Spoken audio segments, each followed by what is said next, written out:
Bueno, doncs, bueno, gracias Ignacio por aceptar nuestra invitación. No, bueno, creo que haga falta micro, ¿no? O hace falta por... ¿Sí?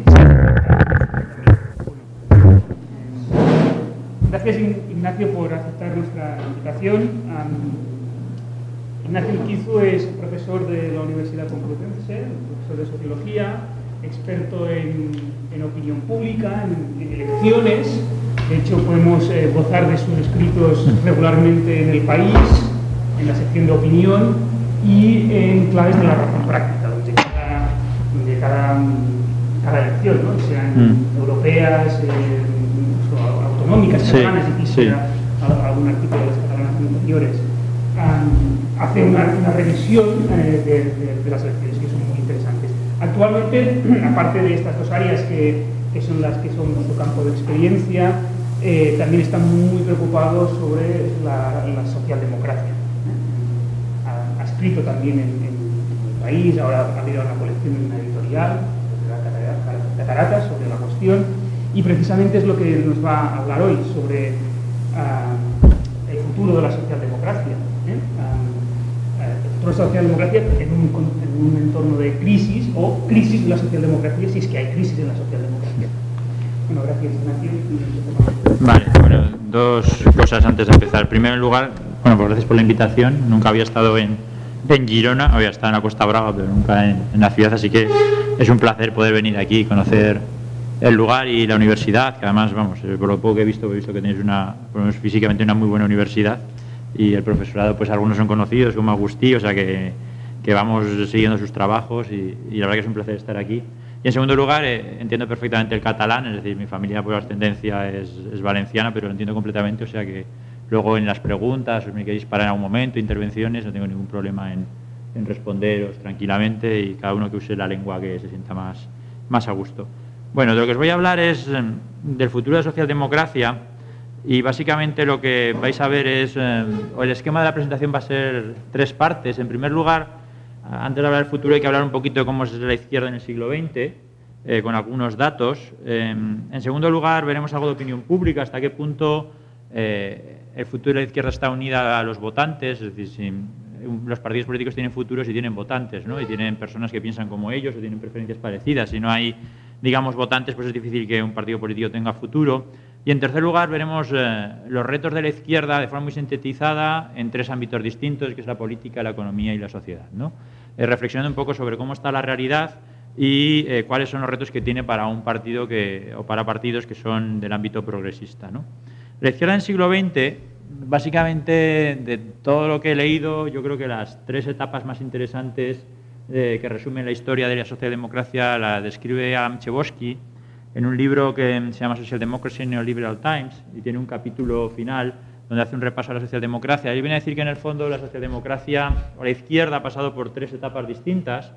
En la primera, que él denomina como reformismo, es una etapa en la cual el gran debate de la izquierda es hasta qué punto tienen que renunciar a sus principios, y sus principios es participar en la democracia liberal, es decir, ir a las elecciones, competir en elecciones y aceptar el sistema imperante, o tienen que hacer la revolución. Es el gran debate de la izquierda inicial, en los programas electorales, en los congresos del SPD alemán, donde en principio lo que sobre todo se va abriendo es la visión reformista, es decir, bueno, aceptemos las reglas del juego, aceptemos la competición electoral y veamos si desde los gobiernos podemos cambiar las cosas, ¿no?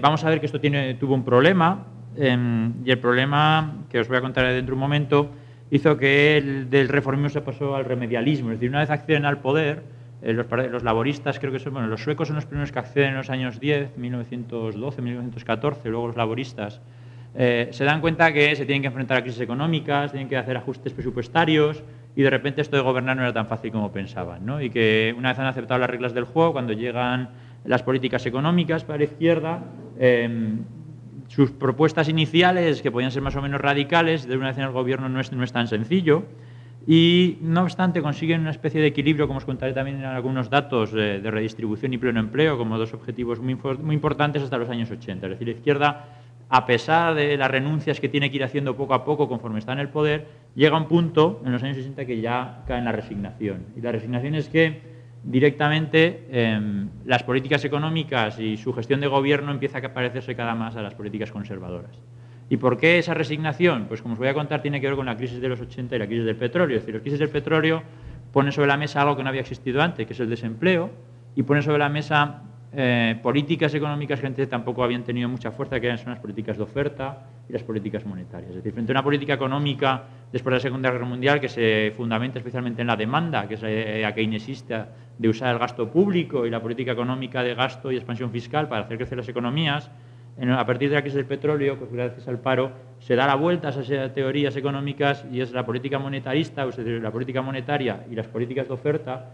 Es decir, gastarte dinero no tanto en política social como en políticas que mejoran tu oferta económica en el ámbito de competición, lo que hace que la izquierda al final, su política económica acabe en la resignación, ¿no? Le pongo la fecha 2010 porque yo creo que a partir de entonces, si la izquierda quiere tener futuro, tiene que hacer algo distinto a la resignación.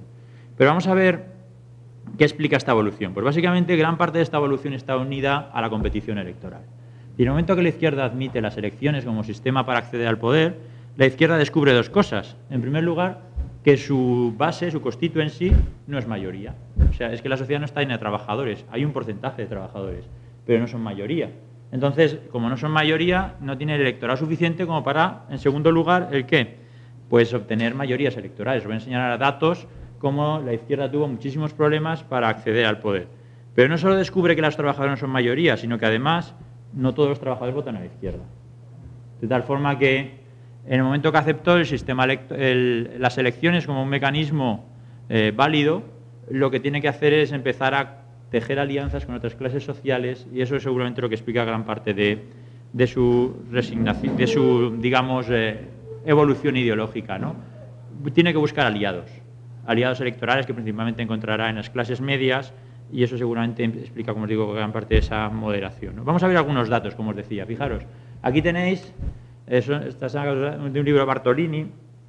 Estos datos los tengo que actualizar porque estoy ahora mismo trabajando sobre esto, es decir, que tengo datos hasta el año 2010, pero estoy todavía construyéndolos, donde podéis ver que en el fondo apenas hay 4 países donde la izquierda llegó o superó el 40%, que fueron Austria, Noruega, Reino Unido o Suecia, ¿no?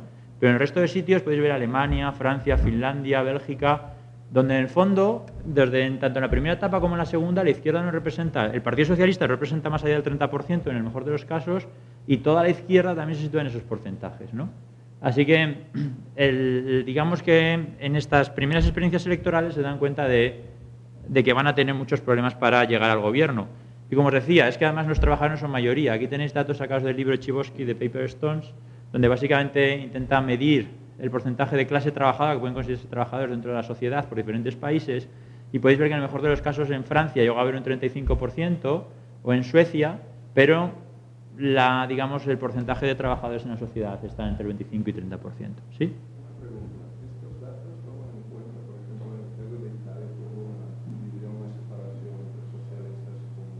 Sí. Sí, ahí tienes Italia. Es el único caso en el cual también llegan al 40% cuando sumas en las columnas de la derecha, pero cuando te metes en el Partido Socialista, al principio eran el 28% de media y luego se quedaron en el 13%, ¿no? Sí, a la derecha tienes toda la izquierda y a la izquierda solo los socialistas, ¿no? Sí, pero ves que incluso Italia es el único caso que se sale un poquito, que también llega al 40%, y Francia, pero en muchos países, como fíjate, Irlanda o Islandia, y ahora sí estamos hablando del 40%, es decir, que todavía no son mayoría, o sea, no tienen mayorías en los parlamentos, ¿no? Pues básicamente lo que hace Chbosky es utilizar la profesión de la gente, es decir, medir básicamente el porcentaje de gente que se dedica al sector industrial y lo contabiliza así. El sector servicios no es considerado como clase trabajadora en principio, o sea que lo hacen es por sectores de la industria. Hay muchas, sabes que la idea de clase está a debate, hay muchas formas de medirla distinta, entonces él lo hace por profesión, no obstante hay que tener en cuenta que son datos de 1800, 1890, que es muy difícil muchas veces de medir estas cosas, ¿no? Entonces se basa pues a veces también en propiedad de la tierra, es decir, que hay como aproximaciones indirectas, pero él incluso presenta diferentes mediciones de clase trabajadora y hace correlaciones entre ellas con diferentes bases de datos y más o menos las correlaciones son altas, o sea que son los datos, los mejores que él presenta son estos.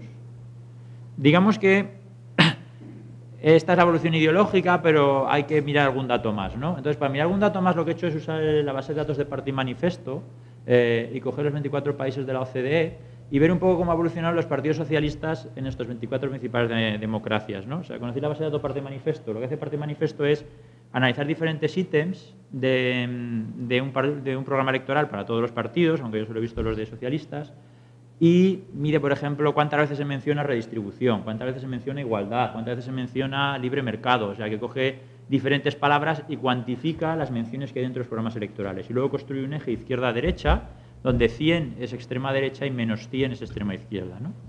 Bueno, pues aquí tenéis la evolución de todos esos partidos socialistas en los 24 años, o sea, en los 24 países en sus últimos, digamos, 80 años, ¿no? Podéis ver que en los años 20, cero es el centro. Así que de los años 20 hasta los años 40 es esa fase más radical donde la izquierda está en ese debate profundo de aceptamos la democracia, no la aceptamos, aceptamos el capitalismo, se cuestionan todo, pero una vez llegan los años 50-60, podéis ver que desde entonces lo que ha hecho la izquierda es moderarse, que tiene que ver con esas dos etapas que os he dicho hace un momento de la resignación y del remedialismo. O sea que en el fondo los datos sí que parecen confirmar, usando esta base de datos, de que la izquierda se ha moderado bastante en los últimos 60 años. Cero es el centro y menos 100 es extrema izquierda. Entonces, siempre han estado por debajo del centro, es decir, que nunca han traspasado y se han hecho... Bueno, ahora vamos a ver cómo, por ejemplo, los laboristas británicos en algún momento eran más de centro-derecha que de izquierda, ¿no? Porque ahí luego pueden enseñar unos datos por países, y que por países no todo el mundo es igual, pero cuando haces todas las democracias desarrolladas, te sale esta curva que más o menos se aproxima un poco a las etapas que cuenta Adam Tchaikovsky, ¿no? Yo lo que estoy analizando justamente es, si os dais cuenta, la franja gris es muy grande y poco a poco se ha ido estrechando, y estoy intentando ver por qué hay diferencias entre países y por qué cada vez los partidos socialistas cada vez convergen más y cada vez son más parecidos entre ellos, ¿no? Una cosa que me resultó curiosa es distinguir la Unión Europea de la Unión Europea. ¿Por qué? Porque fijaros que los partidos que están dentro de la Unión Europea se han ido más a la derecha que los que están fuera de la Unión Europea. Y eso seguramente tiene que ver con el diseño institucional de Europa. Es decir, hoy en día seguramente, como os voy a contar dentro de un momento, una de las preguntas que tiene que hacerse la izquierda es qué hace con Europa y con las economías abiertas, porque la Unión Europea y la economía abierta imponen muchas restricciones. Ahí está el libro de Rodrik, que no sé si habéis leído, y sí que los datos también confirman que aquellos partidos socialistas que están dentro de la Unión Europea se han hecho más conservadores que los que están fuera. Y ya os digo, tiene que ver seguramente con el diseño institucional. Países que no forman parte de la Unión Europea, ¿cuáles son? Australia, Estados Unidos, Canadá, Israel, Japón. Sí, eso es, estoy con 24 democracias OCDE. En principio solo analizo OCDE porque son países más o menos homogéneos y los datos me dan más, digamos, me fío más de ellos que lo que se pueda generar en Botsuana sobre socialdemocracia, ¿no? Entonces he cogido solo países, digamos, desarrollados que sean más o menos posibles de analizar. Pero podéis ver, ¿no?, cómo es curioso que incluso los partidos socialistas europeos son más conservadores que los que están fuera de la Unión Europea. Y aquí tenéis un poco por países. He cogido algunos que podían ser típicos, es decir, los anglosajones, los nórdicos, España y Francia, ¿no? Fijaros, todos se han ido hacia el centro, es decir, incluso veis los Estados Unidos o los laboristas que están por encima del cero, lo que significa que son de centro-derecha más que de centro-izquierda, es decir, que están más allá del cero. También le ha pasado a noruegos, suecos, no a los franceses ni a los españoles. Y fuera de esa tendencia hacia la moderación, los únicos que se salen es España y Noruega. Noruega hace zigzags y en España, en principio, según la base de datos, está más a la izquierda de lo que era el PSOE en los 80. Que es verdad que estamos hablando de la etapa última, que es la de Zapatero, que seguramente el PSOE de Zapatero, pues mucha gente coincide que ha sido un partido más a la izquierda de lo que era el PSOE de Felipe González, ¿no?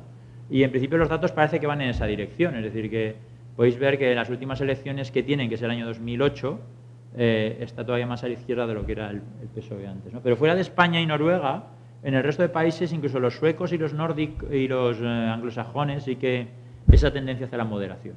Es decir, que en principio hay, o gran parte de los países siguen la regla de irse más hacia el centro, ¿no?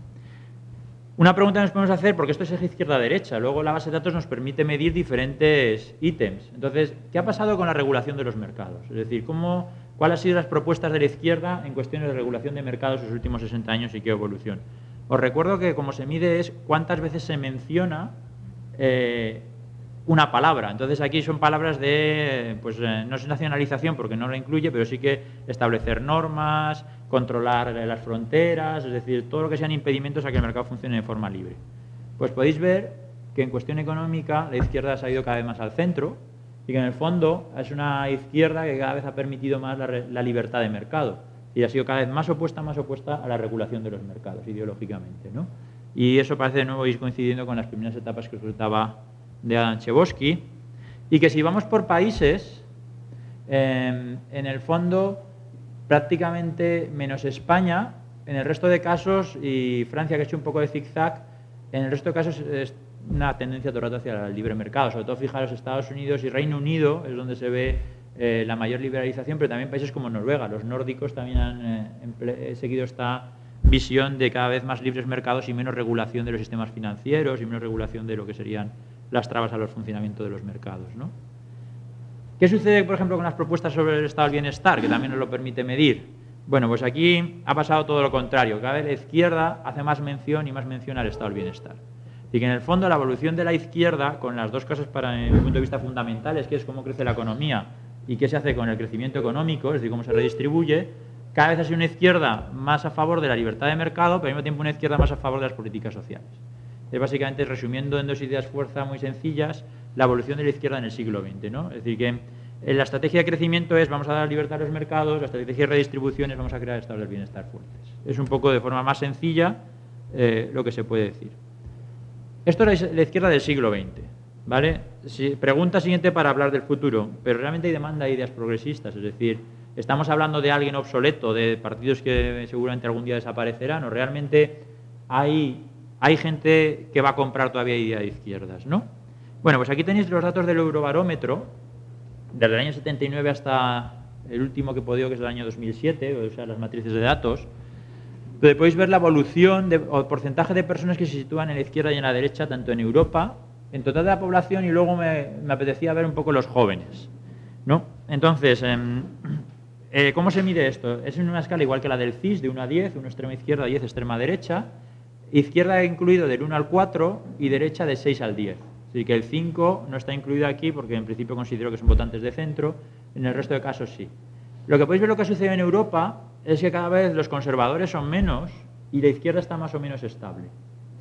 Aquí hay que descontar, hay que tener en cuenta algo, y es que en los barómetros de los años 90 y finales de los 80 hay incorporación de países.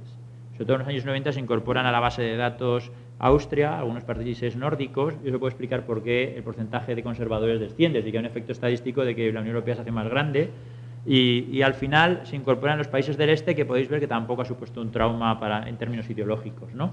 Entonces, sí que es verdad que descontando un poco, teniendo en cuenta la incorporación de países hoy en día, la igualdad de izquierda a derecha es un poquito o es bastante mayor de la que había hace 30 años, es decir, que no hay una abrumadora mayoría de derechas como había en los 70. Y en el caso de los jóvenes me llama la atención porque fijaros que son un poquito distintos al total de la población. Los jóvenes siempre han sido más de izquierdas de lo que es el conjunto de la población, a que hoy en día está bastante igualado. No obstante, ha descendido mucho las etiquetas ideológicas para los jóvenes porque ha aumentado mucho tanto el centro como los sin ideología. Así que sí que es verdad que hoy en día en los jóvenes hay menos ideología de lo que había hace 30 años. Son más desideologizados, es decir, que tienen menos preferencias. Y ahora vamos a ver un poquito más en detalle. 1980, sí. Lo revisé bastantes veces, no sé por qué. Además no cambió, no se incorporó en ningún país ni nada, sino que es un año solo. No te puedo decir qué pasa. Lo miré. Sí, pues a lo mejor la muestra o lo que sea. Pero vamos, o sea, muestra digo de los países, que las encuestas estarían hechas, yo qué sé. Pero fuera de... revisé si había habido un cambio de país o no hay nada. Es lo único que sale un poco. Pero al margen de estos puntos, que a veces siempre te encuentras cosas así, me gusta más siempre ver las tendencias, ¿no? Y las tendencias es... a ver, surges en el año 78 con un 37% de gente de izquierdas en los jóvenes y hoy en día está por debajo del 30%, ¿no? En la derecha estás por encima del 30% y ya estás por debajo del 30%. Si os preguntáis qué ha pasado en España, pues aquí tenéis los datos para España sobre lo mismo. ¿Qué es lo que ha sucedido en los últimos, digamos, 30 años en España? Pues básicamente que el porcentaje de votantes de izquierdas ha disminuido bastante, ha disminuido como 8 puntos respecto a las elecciones del 86 lo que significa que ha aumentado como 8 puntos en la derecha.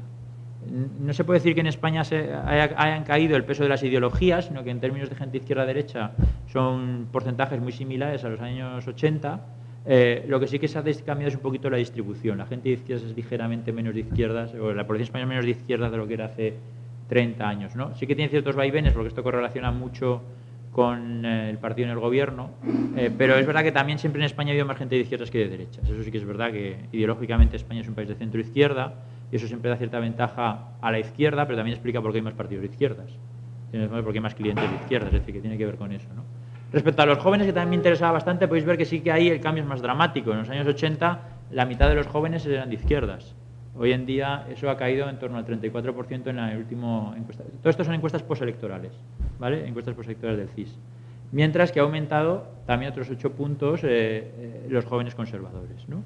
No obstante, son etiquetas demasiado simplistas. Y como son demasiado simplistas, de vez en cuando el CIS nos pregunta algo más de si usted es de izquierdas y derechas, y dice, bueno, usted es ecologista, es nacionalista, es feminista, es socialdemócrata, dígame qué etiqueta encaja mucho mejor, ¿no? Pues si haces estos cruces por edad, que algo que también me interesaba, vemos que hay como una brecha generacional. Es decir, desde el año 45 en adelante, la gente que tiene más de 45 años, el mundo lo entiende entre conservador y socialista. Son las dos etiquetas más fuertes. Mientras que hoy en día, de 45 para abajo, el mundo se entiende entre liberal y socialista. Son las dos etiquetas más fuertes. Y de hecho, los jóvenes menos de 30 años es la primera generación donde el liberalismo es la etiqueta que más encaja dentro de su autoubicación. Es una ruptura de cierta forma generacional. De hecho, alcanza el 21%, es decir, que es bastante grande. No es este es el barómetro de enero de 2012. Pues decir, es una casualidad, no. Si cogéis los de 2011, los de 2010, los de 2009 y 2008, vais a ver lo mismo. Es decir, que es una regla que se observa en los últimos 4 años respecto a los jóvenes, que se sitúan en términos porcentuales en la etiqueta liberal. ¿Sí? Cuando hace la encuesta, si no entiende el Estado, no entiende alguno de los conceptos, ¿se lo explico? Pues yo creo que no. En todo caso, si no entienden, dicen no sabe, no contesta. Pero los porcentajes no sabe, no contesta no son muy altos en esto, ¿eh? Y en la etiqueta izquierda-derecha se suelen incluir como gente sin ideología. La gente sin ideología, es decir, que no contesta, es en torno al 20%. Aquí es algo menor. Pero al margen de... Es verdad que estamos hablando todo el rato de conceptos y es difícil ahora vamos a ver una aproximación de qué pueden entender los jóvenes por liberalismo, ¿eh? Os voy a enseñar alguna aproximación. Pero antes de... Lo que estamos haciendo es ir del concepto más general de izquierda-derecha al concepto un poquito más concreto de estas etiquetas para luego ver qué significa cada una de ellas, ¿no? Pues si acaso os preguntabais, bueno, ¿y qué hacen los liberales y qué hacen los socialistas? Bueno, mismo barómetro de 2012, fijaros, los socialistas en su mayoría votan PSOE, los conservadores en su mayoría votan PP y mirad los liberales. La mayoría por ahora votan PP, no sé si en algún momento votarán PSOE, puede ser, porque puede esto empezar a correlacionar mucho con el tipo de gobierno, pero por ejemplo UPyD es el grupo de gente o el porcentaje más alto de UPyD se sitúa en los liberales, ¿no? Así que parece ser que los liberales se aproximan mucho a UPyD, también la tasa de abstención más alta está en los liberales y que se abstiene mucho más que el resto de ideologías, ¿no? Pero vemos que ya es una etiqueta un poquito más complicada que las otras. Mientras las otras es muy sencilla, aquí ya empieza a haber un mayor reparto, el PSOE consigue unos pocos, el PP consigue 1/3 de ellos, la abstención también es relevante, es decir, que es una etiqueta que los partidos seguramente incorporarán o tendrán que incorporar en algún momento. Por lo tanto, un primer resumen muy sencillito de lo que acabamos de ver es, pues eso, hay una nueva generación, ¿no?, que se identifica con categorías distintas a generaciones anteriores, que son menos progresistas y que en su mayoría son liberales. ¿Pero en qué sentido son liberales? ¿En el sentido económico o en el sentido de derechos? Porque en el sentido político es distinto del sentido económico a la hora de ser liberal, ¿no? Mirad, aquí, usando una encuesta para jóvenes del año 89, comparando con una encuesta solo para jóvenes del año 2009, la muestra en el año 89 son unos 17.000 personas, año 2009 son 1.700, pero son la misma población, jóvenes entre 16 y 29 años. Se les pregunta satisfacción con la democracia. Pues podéis ver que hoy en día los jóvenes están como 5 puntos menos, en torno a 5 puntos menos o 6, de satisfechos con la democracia. Así que parece ser que hay algo en la política que les molesta a los jóvenes o que son, tienen menos satisfacción de lo que tenían los jóvenes hace 30 años. ¿Y esto hacia dónde nos lleva? Porque cuando tú les preguntas a los jóvenes qué entienden por la democracia, te das cuenta que entienden por democracia algo distinto de lo que entienden los mayores. decir, para los mayores, la democracia en su mayoría consiste en economía. Para una persona mayor de 30 años se siente muy contenta con la democracia si tiene trabajo, si la economía le da un ingreso digno. Para un joven no. Para un joven la mayoría, aunque hay un porcentaje alto que lo ve en la economía, pero el mayor porcentaje de gente se sitúa en aquellos que quieren partidos políticos que defiendan y representen a la gente. Sí, hay un empate, pero si comparas porcentajes con los mayores es distinto, porque es como 5 puntos de diferencia, es decir que vemos que no es una idea tan similar entre mayores y menores de 30 años. Es decir, que hay algo en la democracia en los jóvenes que les está molestando y que quizá podría explicar por qué son más liberales. No lo sé, es una interpretación posible, ¿no? Es especular porque no hemos hecho grupos de trabajo ni trabajos cualitativos para ver qué es lo que les pasa a los jóvenes. Pero en principio sí que vemos algunos datos, entre comillas, inquietantes, en la medida que son distintos a los mayores y que responden de forma distinta a algunas preguntas, ¿no? Y preguntas tan importantes como qué es la democracia para ellos. Y que no es lo mismo que para los mayores de 30 años. Y es curioso, como os voy a enseñar luego más tarde, que justamente los menores de 30 años sufren tasas de desempleo enormes. O sea que, en principio, los jóvenes tienen que estar mucho más preocupados que sus mayores por la economía. Y están preocupados, pero los mayores están un poquito más, ¿no? ¿Cuáles son los nuevos retos de la socialdemocracia viendo este panorama? Es decir, viendo cómo ha evolucionado, viendo que efectivamente hay población, aunque hay menos población, es decir, que a veces hay menos progresistas, pero sigue habiéndolos, y que además la gente de izquierda sigue siendo todavía mayoría respecto a la gente de derechas, ¿no? Como os decía, hoy vamos a hablar de 3 retos. El reto de la política, el reto de la economía y el reto de la sociedad. El primero de los retos está, yo creo, muy bien desarrollado en un libro de Ignacio Sánchez Cuenca, que se titula algo así como Más democracia y menos liberalismo, y básicamente lo que hace Ignacio Sánchez Cuenca es decir que las democracias, eso que aceptó el socialismo a principios del siglo XX, se fundamenta en 2 principios, y seguramente por esas 2 ideas por las cuales la izquierda tenía cierto miedo hacia la política. Se fundamenta en la idea de autogobierno, significa que los políticos en el fondo tienen que seguir las preferencias de los ciudadanos, es decir, que la democracia tiene una base popular porque los políticos se preocupan por lo que piensa la gente, y eso hace que, digamos, los ciudadanos podamos influir en el gobierno, porque ellos están preocupados por lo que pensamos. Pero al mismo tiempo, las democracias están llenas de restricciones, de normas que impiden que la mayoría se imponga, porque se espera que la minoría se proteja. Es decir, hay que se llaman instituciones contramayoritarias, instituciones que en el fondo trabajan en contra de las mayorías, porque si no, digamos, esto se convertiría en lapidar constantemente a aquellos que pierden las elecciones. Y como hay ese miedo de que la mayoría se imponga y arrase, se hacen instituciones contramayoritarias. En principio, ¿por qué se ponen instituciones contramayoritarias? Porque los liberales se han pasado la vida enfatizando todo lo negativo que tiene la democracia. La democracia tiene el populismo, tiene el clientelismo, tiene el electoralismo, tiene oportunismo. Entonces, como la democracia parece que es un sistema poco de fiar para los liberales, porque de vez en cuando la gente pues actúa de forma sospechosa, se crean instituciones para contener esa, digamos, esa capacidad que tienen a veces las mayorías, como la definía Madison. ¿Cómo decir? No me acuerdo ahora. En el Federalista Madison hablaba sobre la pasión de la mayoría, ¿no? Como a veces te dejas llevar por las pasiones y cometes locuras, ¿no? Pues en el fondo en política puede pasar algo parecido. De repente la mayoría, hay un grupo de gente que se deja llevar por la pasión del desempleo y vota a Le Pen. Entonces, como votan a un partido político con ideas equivocadas, pues hay que construir algún tipo de institución que frene eso, por ejemplo, una segunda vuelta, donde ese 20% no tenga ninguna posibilidad después, ¿no? Así que, en principio, las democracias están llenas de esos. ¿Cómo, digamos, son instituciones? Son un ejemplo de institución, los tribunales constitucionales. El Tribunal Constitucional es una institución contramayoritaria que trabaja, digamos, para corregir lo que vota la mayoría en los parlamentos. Y si la mayoría va en una dirección, el Tribunal Constitucional tiene la capacidad de revisarlo y decir, no, estos señores se han equivocado porque no han interpretado bien la Constitución y va en otra dirección, ¿no? O bancos centrales. Los bancos centrales también se dedican a controlar. Imagínate que de repente ahora llega, yo que sé, un partido ultraizquierdista al poder, decide hacer una política expansiva, subir los impuestos, empezar a gastar el gasto público. El Banco Central, que estará seguramente llevado por un tecnócrata liberal, dirá, bueno, pues lo que voy a hacer yo ahora es bajar los tipos de interés, vamos a generar aquí una inflación de 3 cifras y ya verás cómo el gobierno en algún momento dejará de hacer la política expansiva. Porque si no lo hace, pues entonces entramos en una recesión. Así que el Banco Central, en el fondo, es un contrapunto con su política monetaria a las políticas fiscales de los gobiernos. Y porque si la política fiscal no está coordinada con la política monetaria, esto es un desastre económico. Entonces, como tienen que ir coordinados, los políticos tienen las manos atadas. Es decir, tienen que estar haciendo o coordinarse con tipos que nadie ha votado.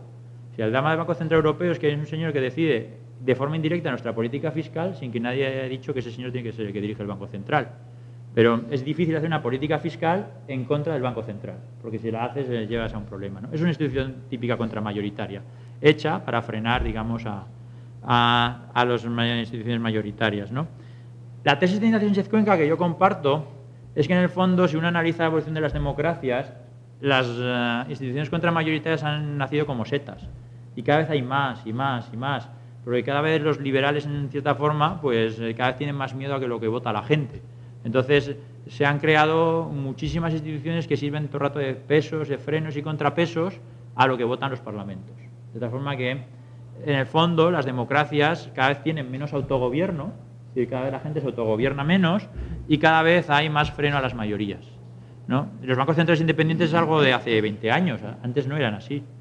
Antes el director, bueno, el presidente del Banco Central hacía lo que le mandaba el ministro de Economía. Ahora ya no lo hace, pero antes lo hacía, ¿no? Entonces, digamos que la evolución ha sido esa. Para la izquierda, ¿cuál es el reto? Pues seguramente el reto es conseguir que las instituciones cada vez recojan más las demandas de los ciudadanos. Es decir, que en el fondo, si la izquierda tiene un componente de autogobierno o de democracia, lo que seguramente deberá hacer es ir en la dirección opuesta, ¿no? Y esto no tiene tanto que ver con reformar el sistema electoral.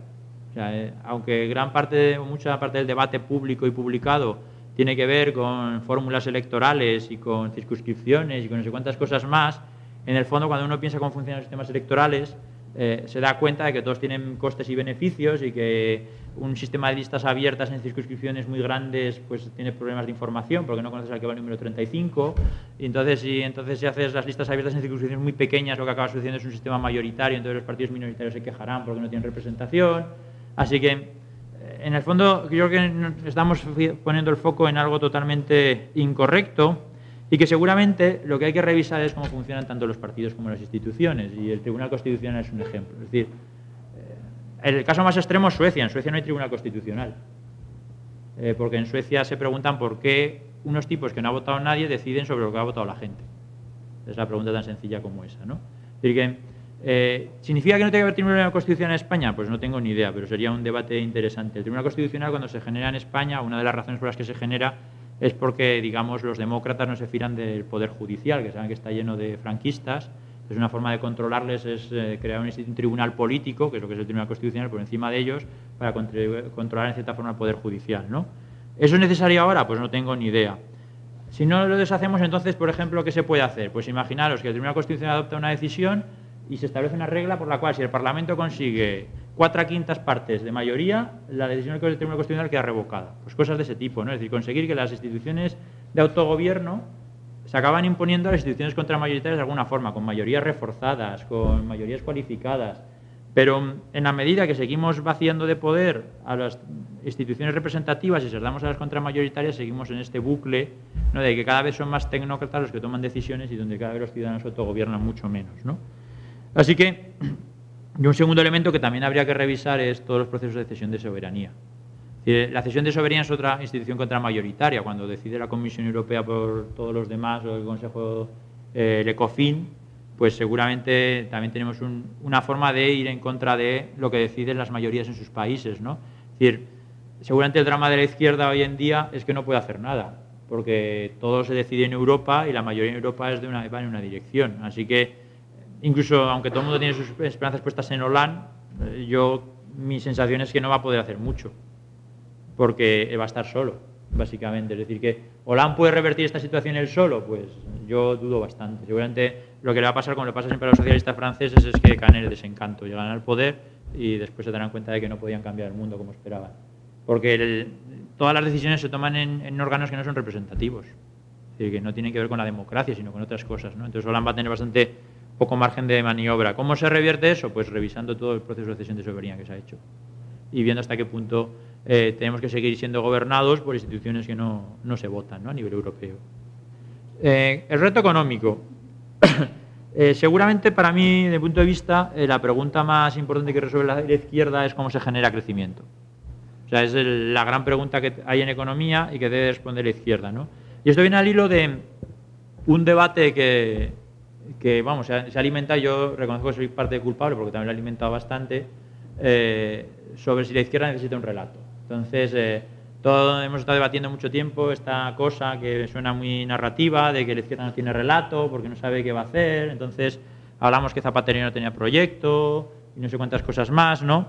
Y lo cierto es que cuando uno empieza a analizar esto de los relatos, haciendo un poco de autocrítica, es que en el fondo todo relato político es una construcción a posteriori. Es decir, cuando los socialistas llegan al poder en el 82, desde luego que no tenían un relato de su acción de gobierno. El relato de acción de gobierno lo hacen en los años 90, cuando se dan cuenta de todo lo que han hecho, y ahí, por ejemplo, algún ministro de Economía, o sea, ministro de socialista, te acaba confesando, de Felipe González, dice, no, si yo me di cuenta de lo que habíamos hecho con el libro Carles Boix de partidos políticos, crecimiento y redistribución, cuando le dije, anda, pues qué chulo lo que hicimos, ¿no?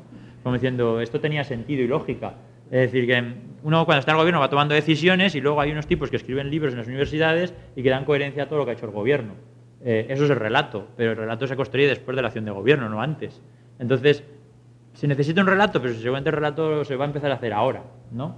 Dicho eso, siendo, digamos, autocrítico con uno mismo, sí que es verdad que si algo ha carecido de la izquierda en los últimos 20 años, y esto enlazo con lo que hemos visto al principio, es de una política económica propia. Es decir, que lo que sucede, y os voy a contar también de aquí a un momento, es que las políticas económicas, también resumiendo muchísimo, han sido de dos tipos. Antes de los 70 eran políticas keynesianas de demanda, después de los 70 han sido políticas de oferta. Eso significa priorizar el gasto en cosas distintas. Es decir, cuando tú haces políticas de demanda, sueles expandir el gasto vía educación, sanidad. Cuando haces políticas de oferta, lo que haces es mejorar la oferta económica de tu país, que haces más I+D. Y eso no tiene nada que ver con las redistribuciones. De gastar en investigación y desarrollo no generas más igualdad.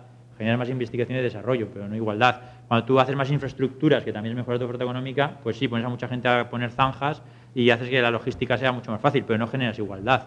O sea, lo que genera igualdad es la política social. Y la política económica de la izquierda hasta los 70 pivotaba sobre la redistribución y a partir de los 80 no ha ido hacia la redistribución, hacia políticas de oferta, ¿no? Entonces, ha ido hacia políticas de oferta porque la izquierda ha intentado generar un sistema de crecimiento muy parecido a la derecha. Es decir, que en el fondo lo que, digamos, ha hecho la izquierda es copiar las estrategias de crecimiento de la conservadora, sin tener una estrategia propia. No digo que sea equivocada, sino que no tiene una estrategia propia. A lo mejor acabamos concluyendo que la izquierda y la derecha tienen que hacer lo mismo en política económica, no lo sé. Pero tenemos que pensar hasta qué punto tendría que ser la misma. Y esto tiene que ver principalmente con la apertura económica. Es decir, lo que se produce a partir de los años 80 es una explosión de economías abiertas. Integración europea en el caso europeo, pero fuera de Europa también es mucho más comercio internacional, ¿no? Y como explica Rodríguez en su último libro, esto genera montones de restricciones en la toma de decisiones. Y cuando uno empieza, por ejemplo, quieres hacer una política expansiva de gasto, que es el caso de español, ¿no? Te pones a gastar dinero en el plane sin parar. Lo que sucede es que seguramente todo tu efecto multiplicador de expansión de gasto se acaba beneficiando a Alemania porque le acabamos comprando máquinas, se acaba beneficiando Italia, se acaba beneficiando Francia. Entonces, como aquí vivimos en un mundo de gorrones, pues casi preferimos que se gasten los demás el dinero y nosotros nos beneficiamos de forma indirecta de la expansión económica de Alemania, de Francia e Italia. Así que se pongan a pagar impuestos y a gastar los alemanes y los demás, pues de forma, digamos, indirecta, empezaremos a venderles cemento y no sé qué más, y así, sin gastar nosotros un duro, nos beneficiamos de su crecimiento, ¿no? Pues es lo que tiene la apertura económica, que de repente hacer estrategias de crecimiento no es tan sencillo porque te puedes beneficiar de los demás sin hacer tú nada, ¿no? Y entonces, ¿cuál es la tendencia? Pues nadie hace nada. Y todo el mundo espera que lo hagan los demás, todo el mundo espera que lo haga Alemania. La pregunta que tiene la izquierda es, ¿se puede crecer sin apertura o no? Pues a lo mejor no, o sea que a lo mejor la conclusión de todo esto es que la izquierda, pues eso, tiene que seguir en esa resignación que os hablaba al principio, ¿no? Y estos son los tres retos en los que yo, como sociólogo, me muevo mucho mejor y por eso me voy a extender un poco más, ¿no? Que son los de la sociedad. ¿Y cuáles son los retos? Pues, como os voy a contar ahora mismo, uno de los dramas de la izquierda es que va a tener que elegir con algún tipo de desigualdad. Es decir, según Iversen y según los análisis que uno hace, va a ser difícil concebir un mundo sin desigualdades. Entonces, vamos a ver que hay dos tipos de desigualdades y alguna de las dos va a tener que pervivir. En segundo lugar, creo que hay nuevas formas de desigualdad que no se están analizando en detalle y eso puede significar que las políticas sociales tengan que cambiar. Es decir, que seguramente la desigualdad que antes siempre ha sido de clase, hoy pivota sobre las generaciones o pivota sobre otros elementos que hace que la política social tenga que reformarse, ¿no? Y el tercer elemento es la reforma del estado del bienestar y vamos a ver en qué dos direcciones puede ir o puede tener la izquierda. El primero de los temas. En principio, la izquierda siempre ha tenido, o siempre ha pretendido, ha perseguido, quería decir, no perdido, ha perseguido dos igualdades, ¿no? La de oportunidades y de resultados. Y yo creo que hay que tener muy en cuenta qué significa eso. Es decir, la igualdad de resultados, un ejemplo, que todo el mundo tenga la misma educación mínima. Es decir, que por lo menos se fija una frontera y todo el mundo hasta aquí. Un salario mínimo, una cosa mínima para todos igual. La igualdad de oportunidades, pues ir a la universidad. No significa que todo el mundo tenga que ir, pero sí que todo el mundo tenga la oportunidad de ir, ¿no? O sea, que no se les obliga. Así que, en principio, estas dos igualdades son las que ha intentado hacer la izquierda. ¿En qué forma? Primero, intentaba que los que estaban más abajo cada vez vivieran mejor, eso es la igualdad de resultados, y la igualdad de oportunidades es que las distancias entre arriba y abajo sean cada vez las menores, ¿no? Y son dos igualdades totalmente distintas, es decir, que persiguen objetivos distintos. Uno es que los de la clase baja crezca en nivel de renta, y la otra es que las distancias entre ricos y pobres se disminuyan. Y no siempre, es decir, uno puede conseguir que los de abajo vivan cada vez mejor, pero que los de arriba estén cada vez más lejos. Eso puede suceder, y de la misma forma que uno puede conseguir que se reduzcan las desigualdades entre ricos y pobres, pero que los de abajo cada vez vivan cada vez peor, porque lo que hace es empobrecer a todo el mundo, ¿no? O sea que lo que ha intentado la izquierda es hacer las dos cosas al mismo tiempo, y en el fondo, hasta los 70 lo había conseguido. Así que en cierta forma, hasta los años 70 la izquierda había tenido un plan para que esas dos desigualdades, o las dos igualdades, lo consiguiera. ¿Cómo? Pues principalmente con varias estrategias. Primero, el pleno empleo. La diferencia entre ser pobre y no serlo es tener un trabajo. Así que hasta que el paro apareció en nuestras vidas, que fue en los años 80, hasta entonces el pleno empleo pues permitía que las tasas de pobreza por lo menos estuvieran en niveles más o menos aceptables, es decir, que esa igualdad de resultados se pueda perseguir de alguna forma. En segundo lugar, el estado del bienestar, que es lo que da la igualdad de oportunidades principalmente, ¿no? Es decir, la educación tiene que ver mucho con igualdad de oportunidades, la sanidad y las pensiones tienen que ver más con igualdad de resultados, pero en principio el estado del bienestar era un elemento importante. Otro elemento importante sobre el que creo que se habla muy poco es sobre la negociación centralizada de salarios. Que, por ejemplo, hablando de actualidad, la reforma laboral, todo el mundo está, digamos, combatiendo los costes de despido, pero seguramente la parte más inquietante de la reforma laboral para la izquierda no es esa, sino la negociación centralizada de salarios, como de repente los sindicatos pierden fuerza a la hora de negociar convenios, a través de cláusulas de descuelgue y todas las restricciones. Digamos que hoy en día los sindicatos tienen mucho menos poder que antes para negociar salarios. ¿Por qué es importante negociar salarios de forma centralizada? Porque en principio la gente que tiene menos formación, que son los que ganan menos y los que están en la parte más baja de la sociedad, se organizan más. Es decir, los médicos o los notarios lo hacen de forma corporativa en colegios profesionales, pero la gente en las fábricas se organiza en sindicatos.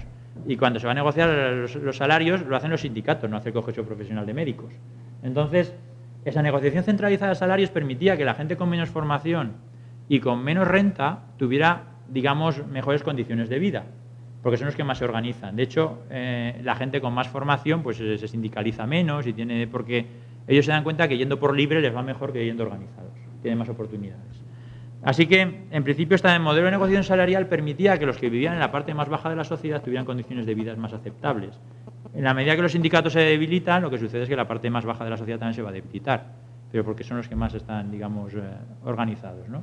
El cuarto elemento tiene que ver con el control sobre la política monetaria. Es decir, en principio, la política monetaria lo que te permitía era que cuando tú estabas en recesión querías, digamos, conseguir o querías exportar más, la forma más fácil que tenías era devaluar la moneda, porque controlabas tú la moneda. Así que no había ningún problema. Tú devaluabas la moneda, nos empobrecíamos todos, pero nadie se daba cuenta prácticamente del asunto porque empezábamos a vender más, ¿no? Hoy en día, como tú no controlas eso y hay un tecnócrata que lo decide por ti, ¿cómo uno empieza a exportar más? Bajando los salarios de la gente. Como tú no puedes devaluar la moneda, la única forma de ser competitivo es reducir costes. ¿Y qué es lo que se está haciendo en España y en Grecia, en todos los sitios? Bajar los salarios de la gente. ¿Por qué? Porque no hay control sobre la política monetaria. Si nosotros tuviéramos nuestro control sobre la política monetaria, devaluábamos la peseta y a exportar como se hacía en los 80 y se hacía en los 90. Eso ya no lo puedes hacer. Y como ya no lo puedes hacer, lo que haces es seguir otras estrategias, ¿no? Y eso es lo que hace, digamos, esa pérdida de control, es lo que explica por qué también la gente se ha empobrecido bastante, ¿no? ¿Cuáles son los cambios económicos que ha habido? Pues en principio, a partir de los años 70, lo que sucede en primer lugar es que aumenta mucho el personal cualificado, muchísimo. Lo que se hace es debilitar mucho la negociación centralizada. Muchísimo. Es decir, los sindicatos pierden muchísima fuerza a partir de los 70 y hace que los que tienen menos cualificación y menos renta pues estén mucho peor que antes. va algo tan sencillo, una fórmula tan sencilla como esa. En segundo lugar, se pierde el control de la política monetaria, lo que significa es que, pues como os digo, tipos que se ponen a controlar nuestras monedas y nuestros tipos de interés sin que nadie les haya votado, lo que significa que, como tienen cierto sesgo en la misma ideología, es decir, que misteriosamente todos los tecnócratas suelen ser en la misma dirección ideológica, no suelen ser de la otra, pues significa que aplican las mismas recetas económicas y los gobiernos están atados totalmente a esas políticas, ¿no? En tercer lugar, lo que os contaba hace un momento, la importancia de las políticas de oferta, que yo creo que tampoco se hace mucho hincapié sobre eso. Y cuando las prioridades del gasto se han cambiado y se deja de gastar en políticas de demanda vía estado del bienestar y se hace vía políticas de oferta, lo que se hace es disminuir la redistribución de las políticas sociales. Y cuando te gastas mucho dinero en I+D y te gastas menos en pensiones, lo que estás haciendo es disminuir la redistribución del país. Sí, tu economía crece más, pero generas menos igualdad, ¿no? Y el último elemento es el aumento del desempleo, que es brutal en los últimos 30 años en todas las democracias. Es decir, que estamos en niveles de desempleo desconocidos en los últimos 30 años de lo que son los años 40 o 50, ¿no? Después de la Segunda Guerra Mundial. ¿Cuáles son las consecuencias? Bueno, pues según Iversen, que es el que desarrolla bastante esta teoría, es que en el fondo el mundo o la izquierda tiene que elegir a partir de algún tipo de desigualdad.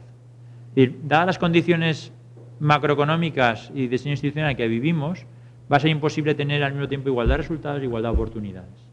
Así que vamos a tener que elegir igualdad de oportunidades o igualdad de resultados, pero las dos cosas al mismo tiempo no se va a poder hacer.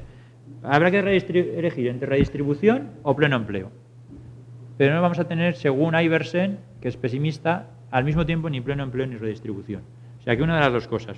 Esto lo que significa es que nos podemos encontrar en una sociedad donde todo el mundo trabaje pero las desigualdades sean enormes, o donde una sociedad que sea muy igualitaria, es decir, que los que trabajan tengan unas condiciones muy parecidas, pero hay una parte de la población totalmente marginada, porque estará en el desempleo y por lo tanto estará en porcentajes de pobreza, ¿no? Hay un debate sobre esto, es decir, esto lo plantea Iversen y todo el mundo está de acuerdo. Hay gente que dice que no, la izquierda tiene que ser más innovadora y empezar a hacer políticas distintas y repensar cómo se hace la política económica, pero nadie propone respuestas alternativas a todos los cambios económicos que os acabo de contar, que tiene que ver con la política monetaria, con la negociación centralizada de salarios. Es decir, que en principio hay gente que cuestiona esto, pero no nos dice cómo se hace de forma distinta, ¿no? En principio, también lo que te dicen los datos y lo que estamos empezando a ver en el mundo es que es así. Es decir, que hay sociedades en las cuales todo el mundo trabaja o tiene prácticamente pleno empleo, como es Estados Unidos, con desigualdades enormes. Y hay sociedades como las europeas, donde hay una bolsa de marginalidad cada vez más grande por el tema del desempleo y donde la sociedad es un poquito más igualitaria que la americana, ¿no? Entonces, esto para la izquierda, pues como os decía, supone un reto. El segundo de los retos tiene que ver, como os decía, con nuevas formas de desigualdad. Y eso tiene que ver principalmente con los cambios sociales, sobre los que a veces nos reflexionamos en exceso, pero que tienen bastante repercusión. El primero de ellos es la incorporación de la mujer al mercado laboral, que os voy a contar por qué ha sido fundamental. Y en segundo lugar, la extensión de la educación, que ha hecho creer que gracias a extender la educación y crear universidades, la gente iba a tener más oportunidades. Y vamos a ver cómo eso no es así. Es decir, cómo en el fondo las desigualdades se fundamentan en la clase social, y a pesar de haber extendido la educación, la clase social sigue siendo muy importante para explicar la desigualdad, es decir, que la educación no consigue corregir esas desigualdades familiares, ¿no? Mira, aquí tenéis la evolución del paro diferenciando por edades. Entonces, aunque se ve un poquito, no muy bien, os cuento básicamente lo que se ve en el gráfico. Hasta antes de la crisis, lo que se veía es que siempre las mujeres tenían más paro que los hombres dentro de su generación. Es decir, que una mujer que tenía entre 16 y 19 años, pues se movía en tasas de paro. Al principio empieza en el 55, baja, luego vuelve en la crisis de los 90 al 60%, vuelve a descender y ahora están los jóvenes entre 16 y 19 años, ya según el último, esto es el Instituto Nacional de Estadística, en la última EPA, está aproximada ya al 70%. Entonces, si podéis ver, siempre las mujeres vivían peor que los hombres en términos de paro. ¿Qué es lo que ha sucedido con esta crisis? Que las líneas se juntan. ¿Y quiénes han juntado? Las generaciones. Y que hoy en día una chica de 16 años vive igual de mal que un chico de 16 años. De tal forma que las diferencias de género en el mercado laboral se están transformando en diferencias generacionales. Y hoy en día no es tan importante ser hombre o mujer para encontrar trabajo como ser joven o mayor. Y eso te conduce a desigualdades distintas. Quizá en este gráfico se vea mucho mejor. Aquí tenéis la evolución de hombres y mujeres, la tasa de paro del año 78 hasta la crisis actual. Siempre los hombres han tenido más, las mujeres más tasa de paro que los hombres, hasta la crisis donde ahora somos prácticamente iguales en el paro. No significa de nuevo que las desigualdades, que la mujer ya esté bien, sino que seguramente una vez consigue el trabajo, la mujer sigue estando peor que el hombre, pero una vez consigue el trabajo. Pero la diferencia básica que era entre tener y no tener trabajo ha pasado de ser de género a ser más generacional. Esto nos lleva, como os digo, a una desigualdad distinta. Una desigualdad que se ha traducido en algo que llaman mileurismo, que todo aquí no hace falta que os cuente lo que es, ¿no? El mileurismo son menores de 30 años con estudios universitarios y que su salario no llega a 1.000 euros. Bueno, pues usando datos del Instituto Nacional de Estadística, aquí tenéis porcentaje de mileuristas en el 91 y el 2004, diferenciando entre hombres y mujeres y diferenciando por la educación de los padres. De tal forma que la columna azul es un mileurista que tiene padres sin estudios y la línea más clarita es un mileurista que tiene padres con estudios. ¿Cuál es la gran diferencia? ¿Qué es lo que, o sea, ¿quién tiene más probabilidades de ser mileurista? Padres sin estudios. Es decir, lo que más explica la clase social de los individuos es su educación. De tal forma que en el fondo el mileurismo no es algo de los jóvenes, es algo de jóvenes que vienen de clases sociales bajas y que han ido a la universidad pero siguen sin tener oportunidades. De tal forma que un joven que viene de una familia más o menos acomodada, su probabilidad de ser mileurista es bastante mucho menor de la que tiene un joven de la misma edad con la misma formación que viene de un estrato social totalmente distinto. Así que en el fondo el mileurismo tiene que ver con los jóvenes, pero tiene que ver todavía con las clases sociales. Y la clase social no ha dejado de ser importante, sino que sigue importando bastante, ¿no? Y en el fondo lo que podéis ver es que las mujeres son más mileuristas que los hombres. Es decir, que, como os decía hace un momento, encontrar trabajo parece que se ha igualado, pero una vez lo encuentras, las mujeres siguen teniendo salarios más bajos que los hombres, ¿no? Y eso también se traduce aquí. Pero en el fondo podéis ver que las diferencias de clase son más importantes para los chicos que para las chicas.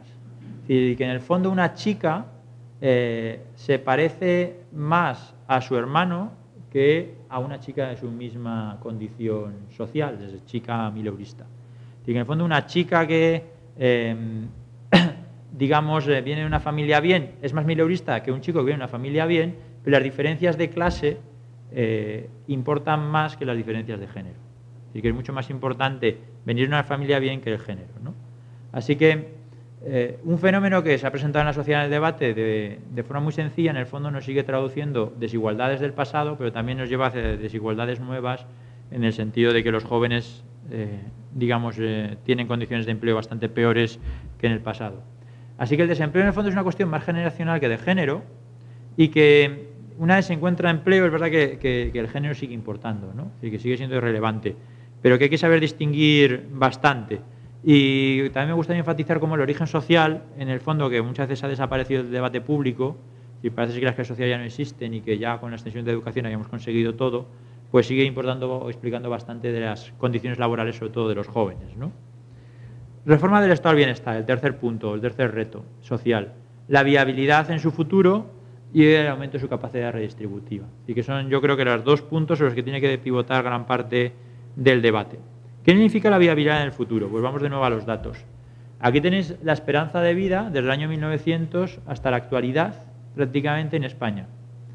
Lo que podéis ver es que desde 1900 hasta los años 70 el incremento es muy grande y desde los años 60 hasta ahora, pues bueno, el incremento marginal es mucho menor.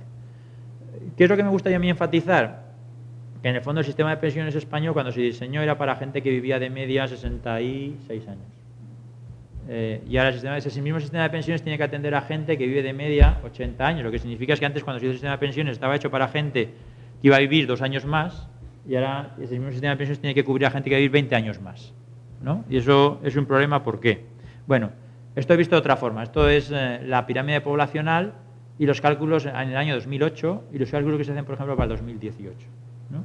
Veis que en el fondo cada vez la base se va estrechando más y los del baby boom, que ahora tienen entre 30 a 35 años, pues en breve van a ir poco a poco escalando y pues cuando se jubilen van a ser una masa muy grande. ¿Qué significa que cuando se jubilen que sea una masa muy grande? Bueno, pues en principio, a mayor población envejecida, menos población activa.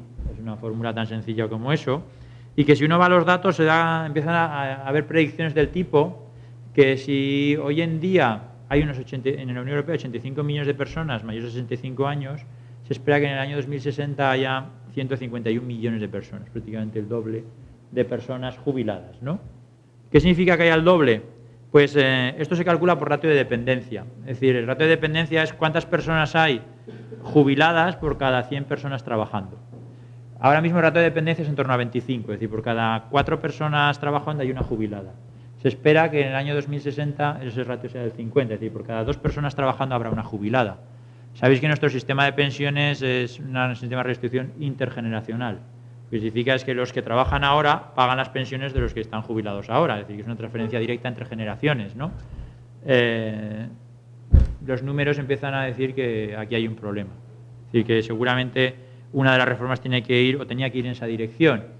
Dicho de otra forma, lo que han hecho otros países nórdicos, Alemania y Suecia y Noruega, es ajustar su gasto en pensiones a las condiciones sociodemográficas. En países como Suecia se establece una fórmula por la cual, conforme va cambiando la sociedad sueca, el sistema de pensiones va cambiando. Es una fórmula construida matemáticamente. Dice, bueno, pues hay tantos trabajando, hay tantos no sé qué, este año las pensiones son estas. Entonces, lo que se hace es, para que el sistema sea viable, que el sistema de pensiones se vaya acomodando cada vez a la realidad social, algo tan sencillo como eso, ¿no?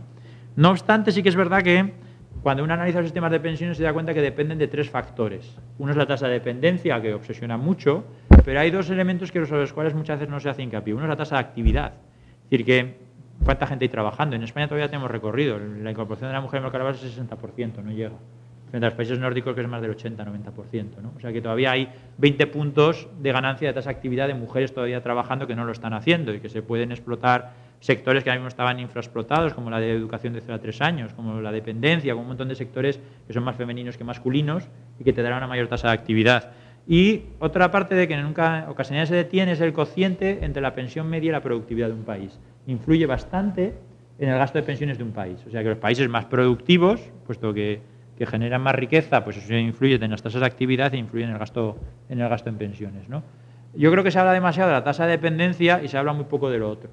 Y seguramente la izquierda tendrá que fijarse también en esas otras 2 partes de la fórmula. Otro elemento o propuestas que se han hecho, ¿no? Retrasar la edad de jubilación. Bueno, yo creo que sobre esto tampoco se ha pensado mucho. ¿Por qué? Porque para retrasar la edad de jubilación seguramente se tenía que haber tenido en cuenta mucho la formación. O sea, la formación es fundamental para cuando hablamos de jubilación. ¿En qué sentido? Porque las personas más formadas se incorporan más tarde al mercado laboral, porque están estudiando cuando los demás están trabajando. Y cuando uno se pone a trabajar en un taller mecánico, a los 17, 18 años, hay gente que está en la universidad hasta los 21, 22, 24 años, ¿no? Así que hay unos que están estudiando y otros que están formándose y otros están trabajando. Unos están cotizando, otros no. 2. Los que tienen menos formación son expulsados antes del mercado laboral que los que tienen formación. Es decir, si uno es médico, cuando mejor le vaya en la vida es cuando tiene 60 años, no cuando tiene 30. O sea, un abogado, los salarios más altos en una persona formada, está demostrado estadísticamente, son más altos en su etapa final de la vida. Mientras que una persona sin formación que trabaja en la SEAT tiene una línea recta prácticamente, es decir, que se va actualizando su salario, pero está calculado estadísticamente, apenas se modifica su salario a lo largo de la vida. Lo que significa es que una persona con formación tiene muchos incentivos para trabajar al final de su vida, una persona sin formación tiene pocos. Pero es que además cuando tienes poca formación y estás en edades ya, digamos, muy avanzadas, lo que busca la empresa es reemplazarte por alguien con más formación o que sea más productivo que tú, ¿no? Así que se expulsan antes. Y no solo eso, sino que además la gente más formada vive más que la menos formada. Tiene mayor esperanza de vida. Lo que significa es que los más formados viven más, ganan más y además se incorporan más tarde al mercado laboral. Quizá la edad de retrasar la jubilación tendría sentido con gente formada. Es decir, quizá cuando se hablan de estas políticas habría que saber diferenciar por grupos sociales y no todo el mundo tendría que jubilar a la misma edad, unos antes, otros después, y teniendo mucho en cuenta la formación. Tiene que ver también medidas que son las que tampoco se habla mucho, como la productividad o la población ocupada, que viene en esa parte segunda de la fórmula, sobre que tampoco están sobre la mesa. Y otro debate que también está sobre la mesa, que por ejemplo ha introducido en España Joan Esteban, es cómo financiar las pensiones. En España se hace a través de cotizaciones sociales, que si pensáis es bastante, no es muy regresivo, pero es bastante regresivo, pero no lo más regresivo del mundo. ¿Por qué? Porque tu pensión depende de cuánto ganas, y cuanto más ganas, más pensión. Es algo tan sencillo, de forma que la gente que menos gana tiene peores pensiones que la gente que más gana. Eso, por ejemplo, en países como Alemania no es así, porque hay coeficientes de corrección. De tal forma que no es una relación lineal, sino que hay relaciones ponderadas, ¿no? Y eso se hace también porque las pensiones se financian vía impuestos y no vía cotizaciones. Y en España, cuando uno analiza las pensiones, la más redistributiva de todas son las no contributivas. porque se financian vía impuestos. En cambio, las que se introducen más regresividad son las que han sido vía cotizaciones por esa idea de linealidad, ¿no? Así que una reflexión es, bueno, a lo mejor lo que cambia es cómo se financian las pensiones y hacerlo de forma distinta para incrementar su redistribución. 2.000 y algo. Son súper distributivas las pensiones, porque aunque uno cobre más, hay una pensión máxima. Sí, son muy redistributivas por el efecto de las no contributivas. No, la pensión máxima no introduce. De hecho, vamos, lo que yo he estado leyendo, en principio no. Estamos calculando datos ahora, porque estamos mirándolo ahora en detalle. Pero en principio la linealidad con la que está puesta, si se hicieran coeficientes de ponderación, yo creo que sería más redistributiva que ahora. Es decir, que en el fondo la gente que más gana no tenga tanta prima respecto a los que menos ganan. Lo que haces es aumentar la igualdad, entre comillas, empobreciendo a los de arriba. Es decir, pero esto es como todo, tienes que elegir algún tipo de desigualdad. Entonces lo que quieres es, yo qué sé, pues eso, qué tipo de desigualdad quieres o hacia cuál tienes que elegir, ¿no? También tiene consecuencias sobre el sistema sanitario, y yo creo que cuando se habla mucho de fórmulas como el copago hay algo sobre lo que nunca se tiene en cuenta, que es sobre la redistribución en la siguiente medida. Mira estos datos. Esto es la distribución de enfermedades por clase social. Fijaros quién se pone más malo. Justamente los que se ponen más malos son las clases bajas. O sea, incluso los directivos que dicen que se estresan porque viajan y eso, pues tienen menos estrés que las clases obreras. De hecho, la única enfermedad en la cual las clases bajas las clases altas parece que están un poquito peor que las clases bajas son las alergias. Pero fuera de las alergias, en el resto de enfermedades, son las clases, los obreros cualificados o los manuales, son los que se ponen más enfermos que el resto, ¿no? O sea que en el fondo, si el copago significa que cuando te pones enfermo pagas algo, ¿quién acabará pagando más? El que se pone más enfermo. ¿Y quién se pone más enfermo? Las clases bajas. Así que esta idea del copago tiene consecuencias redistributivas por esto, o sea, básicamente por esto, porque se ponen más enfermos que los demás y por lo tanto van a ir más al médico que los demás, ¿no? Y yo creo que sobre estas cosas tampoco se habla mucho, pero que seguramente la izquierda debería tener en el modelo del estado del bienestar, ¿no? Por ejemplo. y de hecho, y esto enlazo ya con la última parte final, todo esta idea de la redistribución tiene que ver con estos datos, ¿no? Aquí tenéis la evolución del índice Gini. El índice Gini se mide 0, igualdad absoluta de una sociedad, y 1, desigualdad absoluta en los últimos años. Son datos de Luxembourg Income Study. Y de los años 70 hasta ahora, entre izquierda y derecha, ¿no? Lo que podéis básicamente ver es cómo la izquierda sigue generando ligeramente más igualdad que la derecha, porque el número es ligeramente más pequeño, ligeramente. Pero en los últimos 30 años la izquierda ha generado más desigualdad que la derecha. O sea, la desigualdad ha aumentado más en la izquierda que en la derecha, allá donde ha gobernado. Esto tiene que ver de nuevo con que el modelo de bienestar que tenemos seguramente no es todo lo redistributivo que se desearía. Es decir, si la idea fuerza de la idea de socialdemocracia es generar más igualdad, no lo está consiguiendo. Y no lo está consiguiendo, no sé hasta qué punto por las políticas económicas, pero creo que lo que sí que influye mucho es el estado del bienestar. Y esto es todo lo que tiene que ver con la redistribución. Es decir, la redistribución, ¿cómo se explica? La redistribución es una fórmula tan sencilla como quién paga un servicio y quién se beneficia de él. Así que, si el servicio lo pagan las clases altas y se benefician las clases bajas, es muy redistributivo. Si se benefician las clases altas y lo financian las clases bajas, es Robin Hood, pero al revés, ¿no? Entonces, un ejemplo de antirredistribución, que además lo vemos todos los días, la desgravación por vivienda. Si uno va a la desgravación por vivienda, se da cuenta que todos los impuestos que paga el 10% más pobre en España, o sea, la clase más baja, todos los impuestos que paga el 10% es la cantidad que suma la desgravación por vivienda del 10% más rico. Es un efecto redistributivo inverso. O sea, que los pobres están pagando impuestos para que los ricos se desgraven viviendas. Eso es redistribución inversa. Así que la redistribución tiene que ver con estas cosas. ¿Quién financia los servicios y quién se beneficia de ellos, ¿no? Lo que significa es que la redistribución no tiene nada que ver con quién presta el servicio. Nada que ver. Es decir, ¿qué más da si el que te atiende es laboral, es funcionario o trabaja en no sé qué empresa? ¿Eso qué tiene que ver con la redistribución? Tiene que ver con la calidad de vida del trabajador, pero no con la redistribución. Y en el fondo, si la izquierda quiere enfatizar la redistribución, tiene que concentrar mucho más esfuerzos en cómo se financian las cosas y quién se beneficia de ellas que en quién presta los servicios, porque quien los presta, pues el trabajador que los presta, pues está muy preocupado por ellos, pero en términos de igualdad o desigualdad no tiene nada que ver con eso, ¿no? Por lo tanto, lo que hay que hacer, y eso es un trabajo que estamos haciendo ahora, tanto en la Fundación Alternativas como en otros grupos de trabajo, es analizar el estado del bienestar en su capacidad redistributiva. Es ir gasto a gasto social para ver quién se beneficia de cada gasto social. Una otra cifra también a lo mejor inquietante. Más del 30% de todo el gasto que hay en desempleo va dirigido a altos directivos de empresa.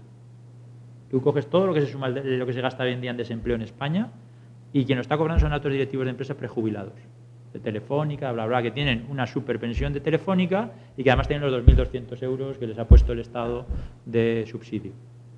¿Eso es lógico, razonable? Bueno, no sé si es lógico o razonable, pero por lo menos efectos redistributivos va a tener muchísimos, ¿no?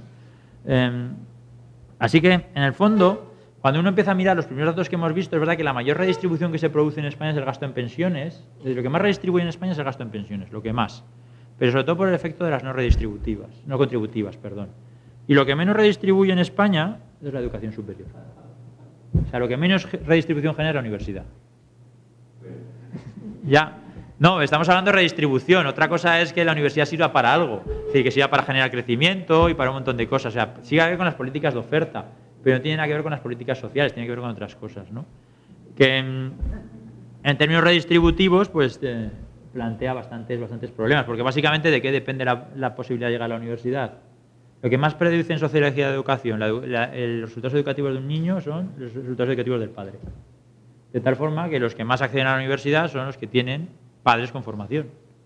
De tal forma que la universidad que es pública, se beneficia a todo el mundo. En el fondo, el colectivo que se beneficia de ese gasto no es todo el mundo, es un grupo de alumnado muy específico, ¿no? ¿Significa esto? Bueno, significa que hay que replantearse cómo se financian las cosas, las becas y un montón de cosas. Todo.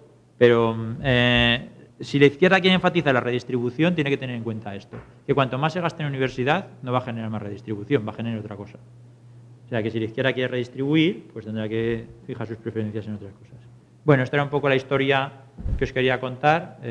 Nada, de nuevo, muchas gracias por la invitación y ya si queréis podemos debatir lo que queráis o resolver dudas o mirar alguna cosa. No, gracias.